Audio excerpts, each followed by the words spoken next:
Welcome back to the math for years. आप लोग देख चुके हैं कि जीके की जो आपकी सीरीज चल रही है उसमें आपको क्वेश्चंस डेली बाय डेली कराए जा रहे हैं।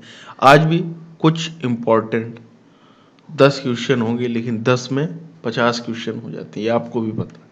जो डेली क्लास देख रहे हैं वो इस बात को अच्छे से समझ सकते हैं कि मैं केवल 10 क्वेश्चन लेकर जरूर आता हूँ, लेकिन फिर 30 से 40 से कम क्वेश्चन करा के नहीं जाता हूँ।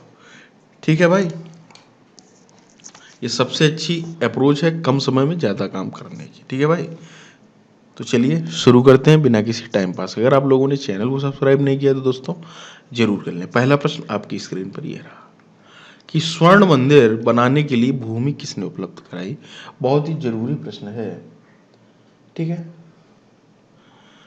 तो ये जो जमीन थी अकबर ने, ये आपको पता होना चाहिए, अकबर ने 500 बीघे जमीन गुरु रामदास को दी थी। किसको दी थी भाई? गुरु रामदास, जो कि सिखों के गुरु थे, उनको दी थी दान में। ठीक है भाई, जो और सुनिएगा इसी से रिलेटेड क्वेश्चन, स्वर्ण मंदिर है जो इसका निर्माण करवाया वो सिखों के 5वें गुरुदेव अर्जुन देव ने कराया। किसने कराया था भाई? अर्जुन देव ने। ठीक है, अर्जुन देव ने स्वर्ण मंदिर का निर्माण करवाया, तो इस बात को अच्छे से समझ लेना। और उसके बाद अर्जुन देव को ही फांसी की जहांगीर ने। ठीक है भाई, जहांगीर ने अर्जुन देव को फांसी पर भी लटकाया था, इस बात को अच्छे समझ लो। जहांगीर ने अर्जुन देव को फांसी पर लटकाया, क्यों? क्योंकि इसने जो है उसका बेटा जो था फरुखशियर, उसका जो बेटा था राजकुमार खुसरो, उसको आशीर्वाद देने के कारण उसको लटका दिया था। ठीक है, इतनी सी बात पर इन्होंने लटका दिया था। ठीक है भाई, और अगला प्रश्न कि गुरु ग्रंथ साहिब का संकलन गुरु अर्जुन देव ने किया। गुरु ग्रंथ जो साहिब है उसका संकलन जो है वो इन्होंने ही किया था। ठीक है भाई, और आपको ये पता होना चाहिए सिखों के प्रथम गुरु कौन से? गुरु नानक। सिखों के 10वें गुरु कौन है? गुरु गोविंद सिंह। ठीक है, ये सारी चीजें हैं जिनको आपको जानना बहुत जरूरी है। अब एक प्रश्न अगर मैं आपको देना चाहूं तो वो मैं दे सकता हूं। एक और जो है, जो सिखों के सरदार थे उनको और फांसी दी गई थी, वो किसको दी गई थी? आप कमेंट कर कर जरूर बताएं भाई। ठीक है, देखता हूं आपको कितनी डीप नॉलेज है। चलिए शुरू करते हैं अगला प्रश्न। केंद्रीय मंत्रिमंडल किसके प्रति उत्तरदायी है? लोकसभा, राज्यसभा या दोनों या राष्ट्रपति? तो केंद्रीय मंत्रिमंडल केवल लोकसभा के प्रति उत्तरदायी है, ये आपको पता होना चाहिए। ठीक है भाई, संसद के 3 अंग होते हैं, लोकसभा, राज्यसभा और राष्ट्रपति। लोकसभा संसद का निम्न सदन होता है और पहला सदन भी होता है। राज्यसभा संसद का दूसरा सदन होता है और उच्च सदन भी बोला जाता है, ये नॉर्मल सी बात है। ठीक है, और भारत में जो अपने सरकार है वो संसदीय सरकार है। ठीक है, संसदीय सरकार का मतलब जानते हैं क्या क्या होता है? ये बताइएगा, संसदीय सरकार का मतलब क्या होता है? ठीक है भाई, कि संसदीय सरकार का मतलब क्या होता है? ठीक है, संसदीय सरकार का मतलब क्या होता है इसको मैं आपको बताना चाहूंगा। संसदीय सरकार का मतलब होता है कि विधायिका जो होती है, विधायिका वो कार्यपालिका के प्रति उत्तरदायी होती है, इस बात को अच्छे से समझ। ठीक है भाई, कार्यपालिका का प्रधान कौन सा होता है? वो राष्ट्रपति होता है, आपको ये आपको पता होगा। और राष्ट्रपति ही भारत का प्रथम नागरिक होता है। ठीक है, और प्रथम महिला नागरिक तो राष्ट्रपति की वाइफ होती है, आपको बात पता होनी चाहिए। अगला आता है प्रश्न, बहुत ही अच्छा है, खेल जगत से है, कि खेल खो खो में कितने क्रॉस लेंस होते हैं? पूछा गया प्रश्न। तो खेल खो खो में 9 क्रॉस लेंस होते हैं, इस बात को आप नहीं सॉरी 8 क्रॉस लेंस होते हैं। 8 क्रॉस लेंस होते हैं, वो खिलाड़ी होते हैं भाई। खो खो 9 खिलाड़ी होते हैं खो खो में, लेकिन वही मैं कंफ्यूज हुआ, खेल खो खो में कितने क्रॉस लेंस, इस बात को अच्छे समझिए। क्रॉस लेंस होते हैं वो 8 होते हैं, खिलाड़ी 9 होते हैं। ठीक है भाई, इस बात को अच्छे से आप समझ लें। ठीक है, और आपको मैं बता दूं, वाटर पोलो आपने सुना होगा, वाटर पोलो गेम है, उसमें 7 होते हैं, पोलो में 4 होते हैं। बास्केटबॉल, ठीक है, जिम्नास्टिक में 8 खिलाड़ी होते हैं, इस बात को भी आप समझ लें कि जिम्नास्टिक जो आपका होता है, जिम्नास्टिक उसमें 8 खिलाड़ी होते हैं। ठीक है, ये आपको पता ही होगा कि क्रिकेट में कितने होते हैं, फुटबॉल में कितने, नॉर्मल सी बात है। ठीक है, 11 11 खिलाड़ी होते हैं। और आपका अगर मैं बताना चाहूँ और कौन सा बचा, कुछ मुझे ध्यान आ रहा था यार, वाटर पोलो हो गया, जिम्नास्टिक हो गया, खो खो हो गया, और क्या था ध्यान नहीं आ रहा यार। बहुत सारे खेल हैं इनका आप नाम बता सकते हैं, आप कमेंट करके बताइए कि इसमें कितने खिलाड़ी होते हैं। मुझे कुछ चीज याद आई लेकिन यार ध्यान नहीं आ रही है, पता नहीं क्या था, खेल जगत से ही था। रग्बी फुटबॉल में हाँ 15 होते हैं, ठीक है, ये सारी चीजें। और क्या था, बहुत है यार, ध्यान नहीं आ रहा, बिल्कुल दिमाग में नहीं आ रहा, चलिए छोड़ते हैं, आप कमेंट करके यार बता दें। ठीक है, भारतीय अंतरिक्ष अनुसंधान संस्थान का satellite and taking and ranging station कहाँ स्थित है? ठीक है, हाँ ध्यान आ रहा था ये कि बास्केटबॉल, वॉलीबॉल, बास्केटबॉल में 5 खिलाड़ी होते हैं, वॉलीबॉल में 6 होते हैं, तो ये सारी चीजें मुझे ध्यान आ रही थी।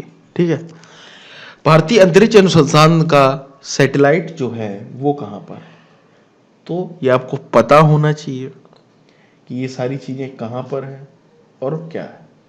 ठीक है, तो ये कहाँ पर है आप बताइए। भारतीय अनुसंधान के satellite and taking and ranging station कहाँ स्थित है? श्रीहरिकोटा में स्थित है और कहाँ स्थित है? सिंपल सा क्वेश्चन है। अगला प्रश्न लेते हैं। अगला प्रश्न काफी इंपॉर्टेंट है। लाहौर अधिवेशन 1929 का जो लाहौर अधिवेशन था, उसमें भारतीय राष्ट्रीय कांग्रेस के अध्यक्ष कौन थे? सभी को पता होना चाहिए, जवाहरलाल नेहरू थे। ठीक है भाई, इसी अधिवेशन में हुआ क्या था, इसी अधिवेशन में, इसका मैं बता दूं, लाहौर अधिवेशन के अध्यक्ष जवाहरलाल नेहरू थे। इसी अधिवेशन में हम लोगों को पूर्ण स्वतंत्रता की मांग भी की गई थी। ठीक है, इसी अधिवेशन में प्रतिवर्ष निर्णय लिया गया कि 26 जनवरी को स्वतंत्रता दिवस गणतंत्र दिवस के रूप में मनाया जाएगा। ठीक है भाई, और जो हमारे गांधी जी थे, गांधी जी केवल एक बार मात्र अध्यक्ष बने, वो भी 1924 में। कौन सा अधिवेशन था भाई, दिमाग पर जोर डालो, बेलगाम अधिवेशन, वहां पर बने बस। ठीक है, इस बात को भी आप अच्छे से समझ लें। सूरत अधिवेशन हुआ, ये सारी कई सारे सूरत अधिवेशन में मधुबन हुए, फिर लखनऊ अधिवेशन में इन लोगों का मतलब समझौता कराया गया। ठीक है, ये सारी चीजें रही।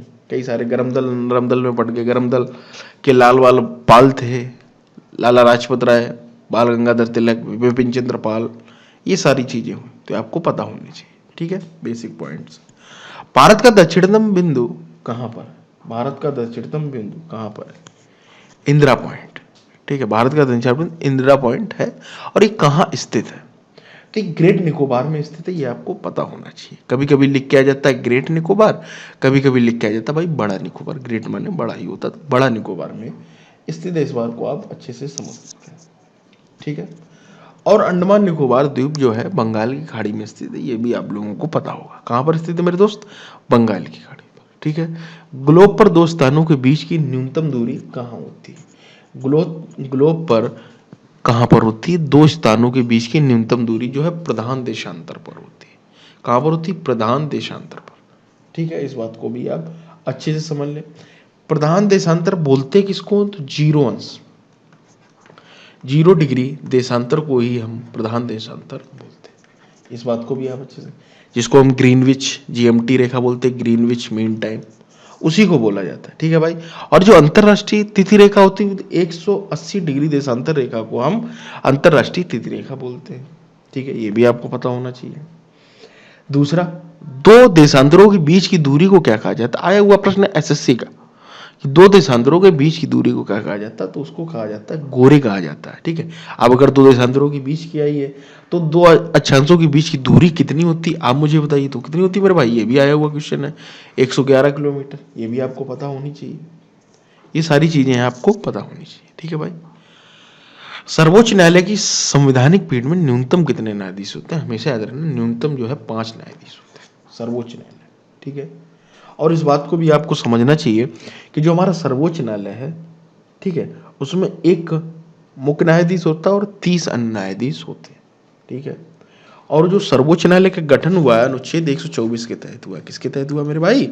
124, अनुच्छेद 124 के तहत इनका गठन हुआ है। इसी को बात को भी आप समझ लें।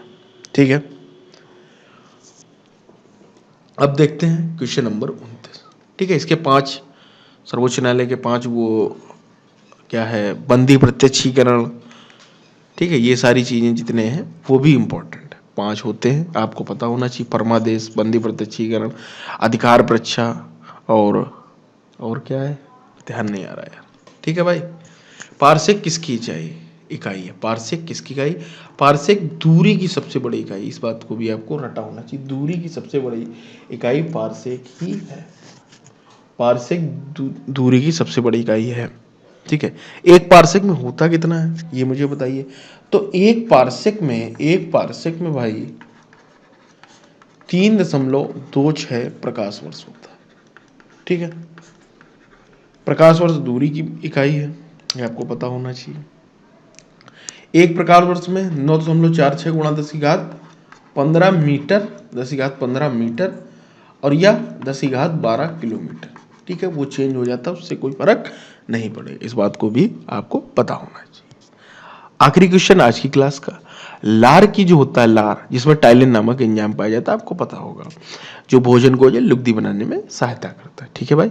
लार की प्रवृत्ति कैसी होती है? अम्लीय, क्षारीय, निष्प्रभावी या उभयधर्मी?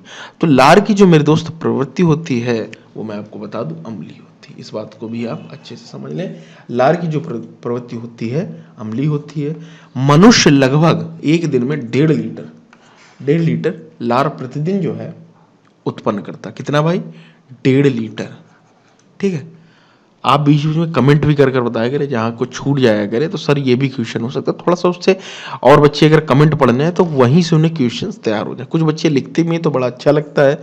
और आप लोग चैनल को सब्सक्राइब जरूर कर लीजिए, शेयर कर लीजिए। पूरा आपको एक डिटेल वीडियो यहाँ पर मिसलिनियस वीडियो इसीलिए कराऊं जिससे हर एक टॉपिक से हर कुछ कवर हो जाए, क्योंकि प्रत्येक एग्जाम में चाहे यूपीएसआई जूनियर कहीं पर भी यार मिसलिनियस ही पूछा जाना है। ठीक है, पढ़ते तो आप हर जगह से हो, या कुछ इंपॉर्टेंट टॉपिक है तो उनको कवर कराया जाएगा, लेकिन मिसलिनियस ये क्लास चलने दो, इसको एक साइड में चलने दो, इससे आप अपना जांच करो मिसलिनियस आपको कितना आता है। और ये सब एग्जाम ओरिएंटेड क्वेश्चन आप खुद देख रहे हैं। ठीक है, सब प्रीवियस ईयर क्वेश्चन है। लार की प्रवृत्ति आपको हमने दे, लार का पीएच मान भी बताना जरूरी है। आपको पता होना चाहिए 0 से 14 तक का होता है पीएच मान। तो 0 से 7 जो होता है अम्लीय होता है, 7 से 14 भाई क्षारीय होता है। ये आपको पता होना चाहिए। ठीक है भाई। और अब लार की मान कितना होता है? पीएच वैल्यू 6.8 होता है। ठीक है। और जो होता है भोजन का पाचन आपको पता ही है, मुख से शुरू होता है, आंतरिक रस क्षारीय होता है, और रक्त का पीएच मान 7.4 होता है। ये सारी चीजें आपको पता होनी चाहिए। ठीक है भाई। तो अब इस क्लास को आज यहीं पर एंड करते हैं। आपने देखा मैंने 30 क्वेश्चन जरूर कराए, आप सामने देख सकते हैं कितने क्वेश्चन हो चुके हैं। 12-13 मिनट हुए और आपको मैंने ये खेल खेल में इसके भी सारे बता दिए आपको। ठीक है भाई। तो इसी उत्साह और उम्मीद से जुड़े रहे मैथ वॉरियर्स का। नाम जरूर मैथ्स वॉरियर्स, वो किसी ओकेजन से कभी बताऊंगा, लेकिन आपको मिल जीके भी रही, मैथ भी रही, सब कुछ मिल रहा। आप टेंशन ले लें, धीरे धीरे सब कुछ मिलेगा। और ये चैनल आपकी और मेरी मेहनत से बहुत ऊपर तक जाएगा, आप टेंशन न लें। ठीक है भाई, चलिए जुड़े रहिए।